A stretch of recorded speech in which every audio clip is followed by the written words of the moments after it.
یہ سب تمام مسلمانوں کے حصے میں آئیں۔ ابھی آپ نے تراویح کی نماز سماعت فرمائی، اس کو صلاۃ اللیل کہا جاتا ہے، یہ رات کی نماز۔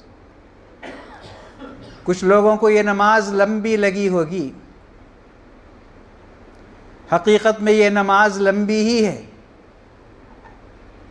ہم چونکہ عادی نہیں ہیں، ہر چیز میں ہم مختصر کرنے کے عادی ہو گئے ہیں، شارٹ کٹ اور ڈائجسٹ، اس لیے ہم نے نمازوں کو بھی اپنی مختصر کر لیا۔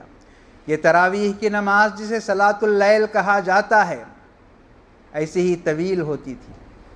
عائشہ صدیقہ رضی اللہ تعالی عنہا فرماتی ہیں کہ رسول اللہ صلی اللہ علیہ وسلم یہ نماز جب پڑھتے تھے، لا تسأل عن حسنہن وطولہن، مت پوچھو یہ نماز کتنی لمبی ہوتی تھی اور اس میں کتنا لطف آتا تھا، یہ مت پوچھو۔ اور یہ بھی حدیثوں میں ہے کہ آپ نے ایک رات شروع وقت میں نماز پڑھائی، اب اس وقت گھڑی تو نہیں تھی اس لیے وقت کی بات نہیں کی جا سکتی، سمجھ لیجئے 10 بجے آپ نے پڑھائی ہوگی۔ دوسری رات آپ نے درمیانی رات میں پڑھائی، یعنی 12 بجے کے قریب۔ تیسری رات آپ نے اخیر حصے میں پڑھائی، یعنی 2 بجے کے بعد۔ تو جب آپ نے 2 بجے کے بعد یہ نماز پڑھائی تو صحابہ کہتے ہیں کہ یہ نماز اتنی لمبی ہوئی کہ ہم کو ڈر ہو رہا تھا کہ سحری کھانے کا موقع نہیں ملے گا۔ تو یہ نماز ایسی ہی ہوتی ہے۔ ہمارے صرف پڑھنے والوں کے پیر دکھتے ہیں، لیکن پڑھانے والے کے بارے میں آپ سوچئے کیا کیا دکھتا ہوگا۔ پیر کے ساتھ ان کی زبان، ان کا حلق، ان کا سر، ان کا دماغ، ان سب پہ کتنا اثر پڑتا ہوگا۔ یہ سب چیزیں ایسی ہی ہیں، خیر و برکت کی چیز ہے اور اس کا ثواب بہت زیادہ ہے۔ اور یہ اللہ تعالیٰ کی رحمت کا اندازہ آپ اس سے کیجئے کہ اللہ تعالیٰ نے اس نماز کو فرض نہیں قرار دیا۔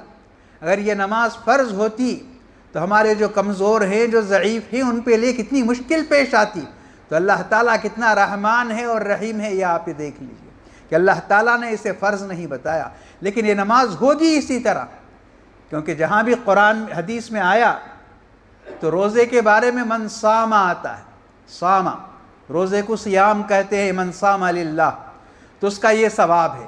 اور یہ تراویح کے بارے میں صلی نہیں آتا، صلی نماز پڑھنے کو کہا جاتا ہے، لیکن صلی کا لفظ نہیں آتا، قامہ کا لفظ ہے۔ جو قیام کرے گا، جو کھڑا ہوگا، من قام للہ احتسابا غفر له ما تقدم من ذنبہ۔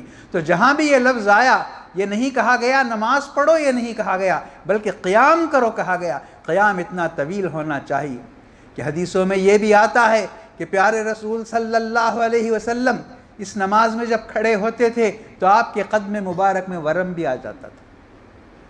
تو آج کا مسلمان ان چیزوں کا عادی نہیں ہے، یہ ہر چیز کو، اپنی دنیا کی ضرورتوں کو لمبی کرتے جاتا ہے اور دین کے کاموں کو یہ مختصر کرتے جاتا ہے۔ ایسی کچھ ہماری عادت ہو گئی ہے۔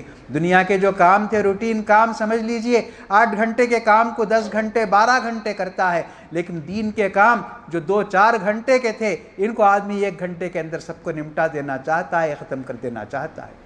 یہ اللہ تعالیٰ کا کلام ہے جسے آپ نے سماعت فرمایا، یہ قرآن شریف، یہ اللہ تعالیٰ کا کلام ہے۔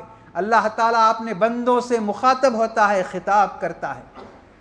ایک دور تھا جبکہ اس کے سمجھنے والے بہت کم ہوا کرتے تھے، لیکن اب اللہ تعالیٰ کا شکر ہم ادا بجا لاتے